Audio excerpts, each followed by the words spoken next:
Frères humains qui après nous vivez, n'ayez les cœurs contre nous endurcis, car si pitié de nous pauvres avez, Dieu en aura plutôt de vous merci.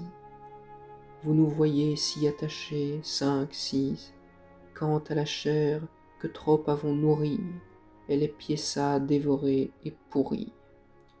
Et nous, les os, devenons cendre et poudre, de notre mal personne ne s'en rit, mais priez Dieu que tous nous veuillent absoudre. Ce frère vous clamons, pas n'en devez avoir dédain, quoique fûmes oxy par justice.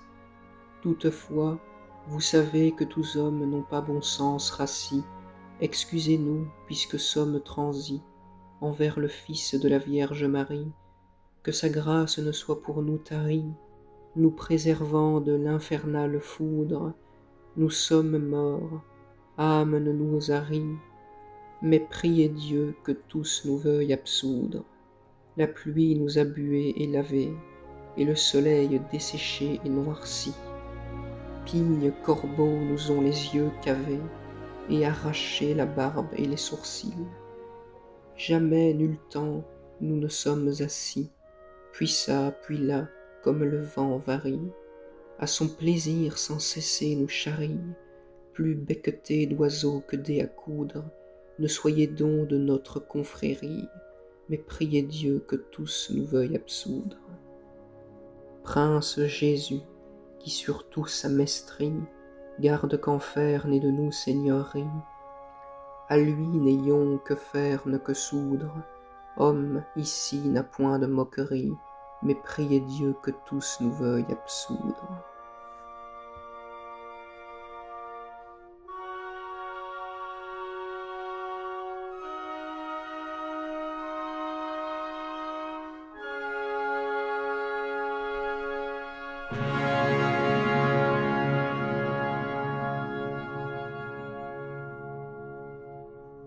Chers auditeurs, laissons s'étioler un instant le plaisir de la lecture au profit des joies de l'analyse.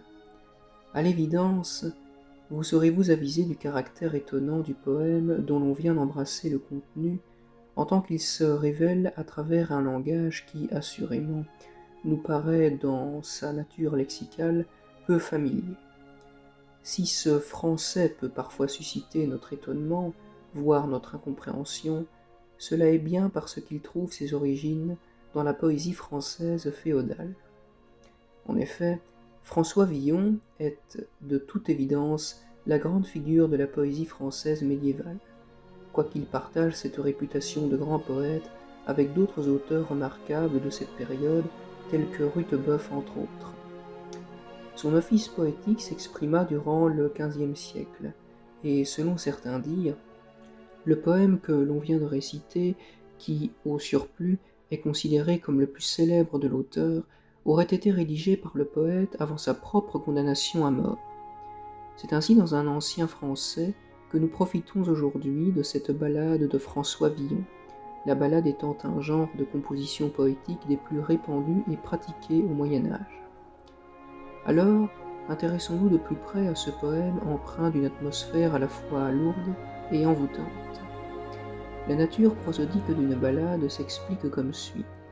Elle est composée d'un total de 4 strophes, dont les 3 premières sont constituées du même nombre de vers et sont achevées par un refrain, c'est-à-dire un vers final commun aux 3 premières strophes. La dernière strophe est appelée l'envoi et constitue une quantité de vers plus petite par rapport aux autres strophes. Dans le cas de la ballade des pendus, le poème se compose de 3 dizains, c'est-à-dire 3 strophes de 10 vers, tous achevés par le refrain « Mais priez Dieu que tous vous veuillent absoudre » et s'achève par un envoi qui n'est rien d'autre qu'un quintile, c'est-à-dire une strophe de 5 vers. Quant aux vers en eux-mêmes, tous sont des décasyllabes. Nous attirons votre attention sur un point essentiel de la métrique en poésie, qui stipule qu'un E muet n'est prononçable, s'il précède un mot commençant par une voyelle, que dans le cas où la marque du pluriel principal, c'est-à-dire le S, le suit dans le mot auquel il appartient. Cela explique par exemple qu'au 3e vers de la première strophe, l'ensemble « pauvres avez » impose l'énonciation d'une liaison, ce qui, par voie de conséquence, implique la prononciation du E muet.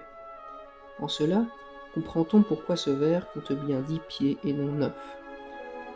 En ce qui concerne les rimes, les 3 premières strophes présentent toute la séquence que l'on peut énoncer comme suit.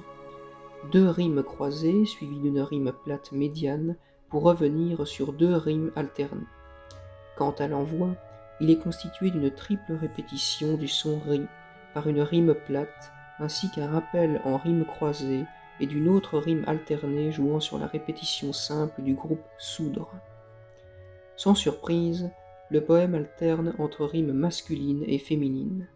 Il est tout de même à remarquer que l'envoi est uniquement composé de rimes féminines, c'est-à-dire avec une finale en E muet, comme l'on a déjà pu le voir dans l'étude d'un poème d'Alphonse de Lamartine.